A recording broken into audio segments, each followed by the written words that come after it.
Hi guys, welcome to another episode of Time of the Month. My name's Cheryl and I'm joined in this episode by the beautiful Marianne and the equally beautiful Lisa.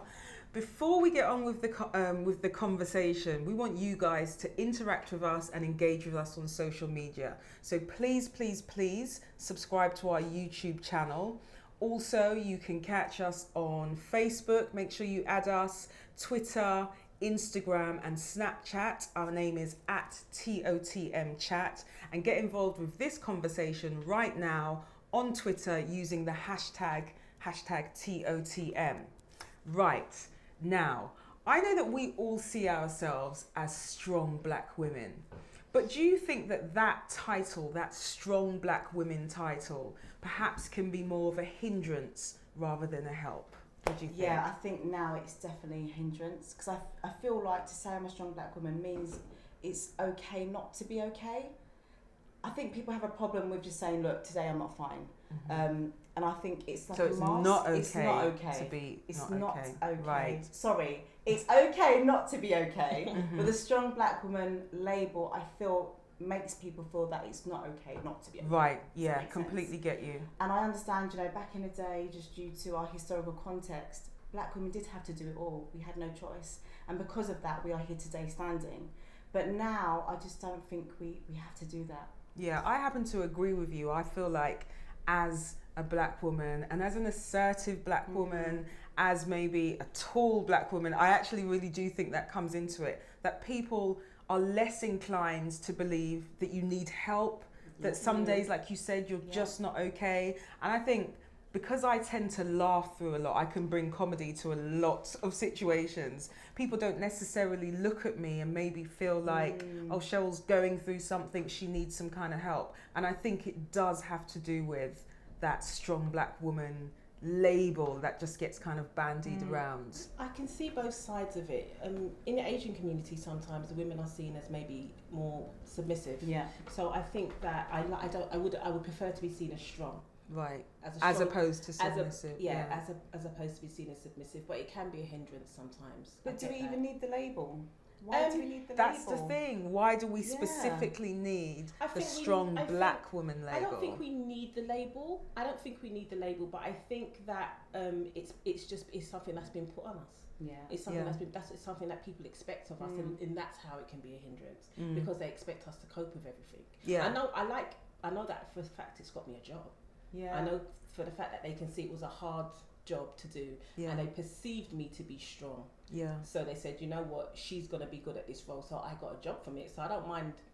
So it can work to your favour at times. Taking advantage of it. Yeah. But I think I'll accept it. I'll take it. Yeah. See, I don't think that it can ever be helpful nowadays. I don't see any help. But I do think, just from my own experience, I do see how I flip between the two. So I'm aware of what the word means. Yeah. I'm choosing not to own it anymore, but I still do it. Yeah. I remember coming back from New York, carrying my suitcase, because you're in London, ain't no one asking you. Yeah, chivalry is help, dead. And this young guy said, do you want help with your suitcase? And can you believe, like that, I said, no, I'm good, thanks. Yeah, it's automatic. No, I automatically, that's anybody not offers me help, I automatically say no. That's not me. I'm leaving the handle. I'm at the top of the stairs. Yeah, can you get that? That's mine. That's so cool, but it's automatic. So I feel like I actually have to undo that strong black woman label in order to accept the help when someone's willing to help me. Yeah. No, I in those kind of circumstances, in terms of carrying my bags, I quite like that. I never turn that down.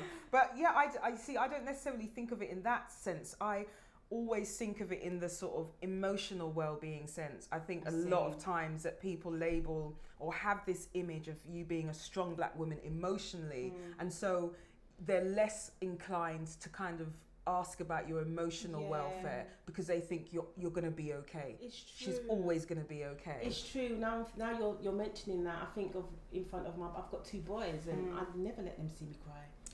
That. I never let them see me Why cry. is that? I don't feel like I should be weak around them. But it's not weak. I know, but see, that's how my brain goes. I never let them see me cry. So I get that. You're right. Yeah, I think it's the emotional side of it that I... And maybe you don't want them to worry as well. Then maybe that piece, but what bit is coming first? Do you know what I mean? I don't want them to see me weak, because they've only got me. So if I'm not strong, then it's like they've got nothing. Yeah. But then that means, and also that means that you're equating tears with a sign of with a sign of weakness. Exactly, and it's not. And if as women or just as people, are we not allowed to? I know I cry. I'm hella emotional, and especially at certain points of the month as well. I am hella emotional. I don't mind telling you, I cry a lot. In front of people. I cry tears of joy in front of people. Yeah. They see, like, my boys will see me cry if it's like their school play or something. I'm proud of them. They see those tears. Yeah. But stressful tears, no. Never, I cry a lot, and I think one of the ways in which I kind of saw that whole strong black women thing almost not work against me, but in action, was when somebody saw me crying about a guy friend saw me crying about a particular situation, and he just froze up. He didn't know how to deal with it, and then afterwards he was like, "I've never seen you like that. You're usually so strong." And so that's what I mean. It may be that he would never be inclined to maybe ask me, "Are you okay? Are you all right? So is on everything picture, okay?" it is about how we are seen, I guess, by everyone, but also how we see ourselves as well, which I think is quite interesting. So guys, the next question that I have and what I really want to talk about is, have you seen that dancehall performer who on her stage, she just made it lit?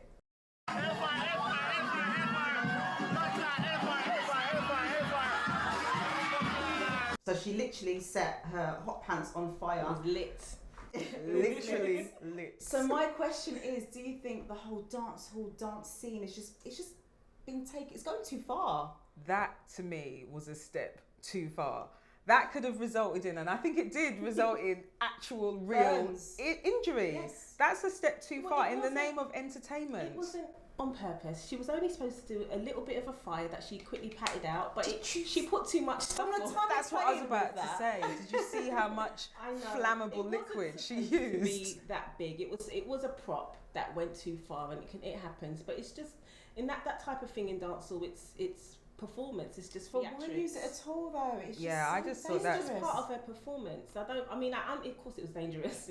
But do you think that particular act has taken it too far? That's, fire on the genitals. Is that a step too far in dancehall? It's a risk. That looks like it was too far because it was. Just say it. It caused her injury. Call it out. I get what she's trying to do in dancehall. The whole and the daggering thing that everybody hates. Look at you guys. Straight on cue. I know the daggering thing. What people see it and they say, "Oh my God, what are they doing? It's sexual," but it's just performance. It's theatrics. This is what they do. It's just a part of the performance and a part of dancehall. And obviously, somebody's going to do something, and somebody else is going to come and try and top it or do something a bit more extreme, a bit more outlandish, and that's just a part of what it is. So what's next then? Because when I look at daggering, I'm thinking, is this woman going to break her neck because this man's flown from speaker and landed on her wrong? Yeah. So after this fire incident, what's next? You see, the daggering thing, I think the thing that I dislike in particular about all those dances where you see men jumping off things onto the women and stuff, is that I feel as though it's kind of demeaning to the woman in the role that she plays, because it's always, if you notice, it's always the woman playing the submissive receiving role while the men are just doing the most, jumping onto them, holding them, daggering them, twisting them.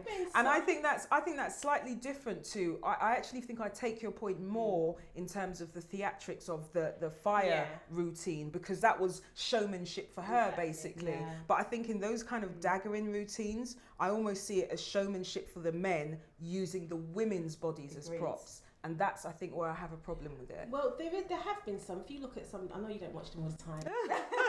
They pop up on our Facebook feed often enough, though. I'm Jamaican, so I watch them all the time. I'm Jamaican too.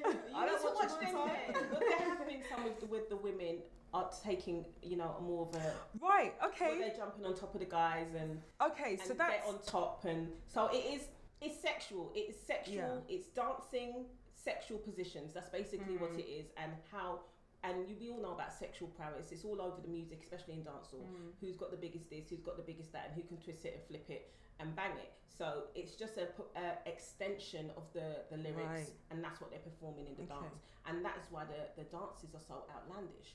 But I do get the submissive thing. But in the bedroom, We are submissive. Are we? Are You we? need to talk to yourself, Another Marianne. question, another day. But you know, that's really interesting. That's really interesting. Then, if there exists some of these routines and some of these There are videos some, where the yeah. woman's taking Yeah, the there are lead, some. because I haven't seen those ones, so that kind Yeah. of contextualized it in some. my mind. Mi- So if there are some with the women There kind are. of doing it, that may actually But it's change not as my often view. for men. It's not as No. often. It's not as often, but I Okay. mean, well, sexually, how often do we get on top? Another subject, maybe. Well, it's just an extension of Right. sex Okay. in So the dance. it's supposed to. Yeah, when you think of it that way, there's not going to be many women that's going to jump on top because we don't do it in the bedroom as often either. Oh, I don't Right. know. I don't agree with you on that I one. make no admissions. No, not really. at this I stage. just think it's a general statement, but I understand it's quite a hard topic Yeah. because we've only seen mainly one way. So Yeah. okay, what do we predict? What's going to happen next? What's going to be the next thing? See, that's I the fight- I'm thing. frightened. Who can say? You know what I found really interesting though? I read a comment online underneath one of these videos, and it was saying essentially that the woman would want to go that far in doing that in her act because to win a dancehall competition means a hell of a lot. It would raise her kind of social status, and it would mean opportunities for Yes. her. And when I read that, I was like, okay, I get it a bit, but I get it. If you think of reality TV in general, we look at some of the stuff on reality TV in America, we think, oh my God, I would never do that. Yeah. But they do it for the plaudits and Yeah. to elevate their status. Yeah. So this is the same in Jamaica, Dancehall Queen, the beauty pageant. That's what they do. It's the equivalent of reality TV over there. So it will elevate her status and get Right. her on TV and get her bookings and appearances and things Yeah. like that. So yeah. And you see, when you put it like that, I kind of get it, Yeah, and I'm But is it still worth the burns? The answer is no. No. Not. Okay, now we're going to move on to a more serious topic. Recently in the news, footballer Adam Johnson was sentenced to 6 years in jail for sexual assault with a minor. And there was another case recently of a teacher who missed jail time. She actually was just given a fine for the same offence with one of her pupils, who she slept with more than 50 times and also claimed that she was pregnant by. Now, do we think that the sentencing was different because one's a man and one's a woman? What do you think, ladies? I'm not even sure. Can I just firstly say she got more than a fine. She got a suspended sentence. So she Suspended. did get a She period missed jail of time. imprisonment, Yeah. but she didn't have to do it because Okay. the sentence was Yeah. suspended. But she also got 250 hours of community service. Yeah, so as there was well. more to the sentence, Yeah. but there is still No jail time. Yeah. Yeah. a disparity. So Mm. I think in a way, this kind of, in my opinion, carries over some of the opinions and thoughts that we have about young men having sex Yeah. and young women having Yeah. sex. And I think there's almost the kind of thought that for young men, it's maybe less damaging a situation like that than it would be for a woman. And I think I see that personally in sentencing practices Okay. before the courts. I think that there is perhaps more in the mind when an older man is having or has had sex with With a an younger underage girl. I think there is more perceived Yeah. damage Yeah. and culpability perhaps than when a woman has had sex with a young or a boy who's under the age of sexual Seen as a rite of consent. passage for some boys, isn't it, to have to lose their virginity to an older woman? And that, I think that might be part of it. Yeah. I think that might be part of it. So I do see that there is, in my view, because in terms of the law, it's supposed to be equal. Yeah. But it's not though, is it? Clearly it's not. So maybe in the eyes of the law, they have some of the things that you're actually saying. It may not be conscious, but it's definitely there because this woman should have gone to jail. She should have went to jail. She was in a for more position than of 6 trust years. as Yeah. a teacher, had Mm. sex with her pupil over 50 times, and she just walked away Yeah. from a sentence and only has to do 250 hours of community service. She's probably on a sexual register list. I didn't read that anywhere, but I'm assuming that's what she would be on. And Yeah. presumably she's lost her job. She's Yeah. definitely done that. But I Do you think then that the courts should take into account the effect on Yes. because they do, and I know that in the Adam Johnson case the young girl has spoken out, or people have spoken out on her behalf and said that she had been psychologically damaged by it, and also the repercussions of it being in the press, etc. And I don't know if maybe in the teacher case, the male pupil had had the same effect on him, or if it had just childline, didn't he? He called wow. childline, so he did say it had an effect on him, but wow. I don't know, because the young girl in the Adam Johnson case, she said she was being harassed, she was trolled, it affected her studies, her exams. Yeah. This young boy, I've only heard that he called childline, and he said that he was damaged by it because she said that she was pregnant. Yeah. Right. I don't know a bit about the sex and whether he felt after reflection that he was damaged by that, or is he now damaged just because she scared him by saying I'm pregnant and it's your child? So was she not pregnant? She wasn't pregnant. She lied. She actually lied. She lied. But this is a woman Wow. in Alleged. I mean, I don't know but I heard she's unstable. she shouldn't Wow. even be teaching. It's wrong. It's wrong. So in terms of the fact that he's a young boy, I don't know if he was trolled. Was he mates saying well this or that? Probably not. It probably would have been good on you. You're going. It's just all different. But I think that could be equally damaging. He doesn't realise it now. I fully agree. But I think it could be equally damaging. Right. He thinks he's doing something great when he's not. Yeah. He's complicit in a crime. Yeah. So I don't. Well, think he's not. He's Well, not yes, because he's a minor. Yeah. But in But, this, he is actually the victim. He's a victim. And the teacher should know better. But again, this is not the only case. Yeah. There's a few of them. And I think, like you were saying, sometimes it can be a rite of passage. Losing your virginity to an older woman, and the whole teacher-pupil kind of cliched thing. So there may be other cases going on out there where it's not even being reported. It's not seen as. I hope If not. you think back at school, because even in school, something happens in my school, and we all kept it hush hush. I don't know if I can say that, No but way. it happens. With a male and a male teacher and a female student. Yeah. Wow. I heard about stuff in my school. Yeah. I don't know if it was true. You heard the gossip. I heard about stuff in my Yeah. school Right. with a male. So it's commonplace. So doesn't that mitigate it's for? more common. So than what doesn't they that think. mitigate for that teacher actually No. receiving a custodial sentence, because there needs to be some kind of It deterrence. does. Of course, yeah. I think Yes, there needs it to does. be. I didn't realise that it was so commonplace actually. But also as well, there is something around students needing to understand that this person is your teacher. They're not your friends. That is the teacher's job. But it's the school That is as the well. that's the School really teacher's need to job. hone that in, because something's going wrong somewhere, because it's happening. Yeah. I know you can't prevent everything, nothing anymore is 100%, whatever, but I just think a harder line needs to happen. I don't know. It's difficult though, isn't it? Because you've got teachers on social media adding their I don't This is pupils. what happened in that At case as all. well. So I don't she agree with taught that. him, and he requested her on Facebook, And and she she added accepted, and that's how they got talking, and then it went on to WhatsApp.